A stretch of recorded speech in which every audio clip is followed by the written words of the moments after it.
Hey guys, I'm a Forester here with the second video today. How about that? I just got back from the shooting range. It's pretty dreary outside. I had some plans to do some yard work, but hey, couldn't help it. It was raining and I made the best of it and went to the shooting range. Now, I haven't even unpacked, but I thought I'd do a quick video to cover the break-in period for my Kahr PM9. These remind me of a story. These are my hearing protection. But I had a phone call while I was in the shooting range, forgot where I was, took these off, and then got off the phone as quick as I could because I was afraid I was going to hurt my hearing. Let's pop the top here and see what I have. I'm shooting a couple of different types of ammo, some American Eagle, some Lawman, all this 9mm. I saved my brass. One of these days I'm going to get back into reloading. But this is what I was shooting. Let me get that out of the way. This is what I was shooting right here, and let me zoom into it a little bit, and you can probably tell that it's dirty. Yep. I've been doing a break-in on this Kahr PM9, and it is unloaded, but I'm through with that break-in now. You know, Kahr recommends that you break it in for 200 rounds. And I've put 200 rounds, actually a little bit more than that, through it now. And I have a very positive response. And by the way, I have 3 magazines that came with the gun. I'll set those out there. After 200 rounds, I did not have a single misfeed out of any rounds whatsoever. I was really pleased with that because by everything I've heard, Kahr is notorious for having a difficult break-in.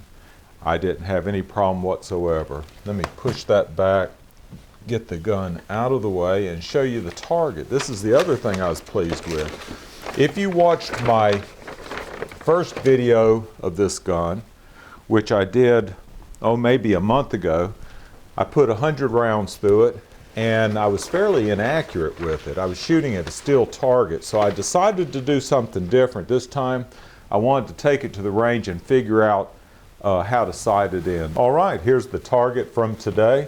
I shot with the Kahr PM9. I started out right here shooting at the center. These were very deliberate shots. This was at 5 yards, and you can tell I had a great cluster right here, and all the rounds fell within a couple of inches of the point of aim.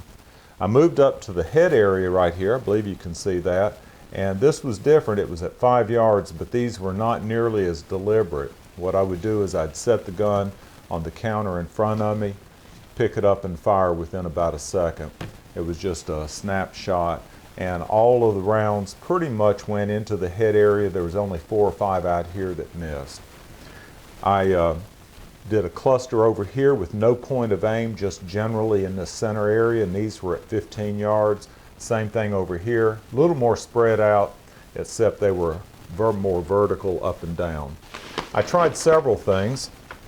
Right here I snapped off just single shots. I think this was at 5 yards at the 7 and the 8. You can see I nailed those.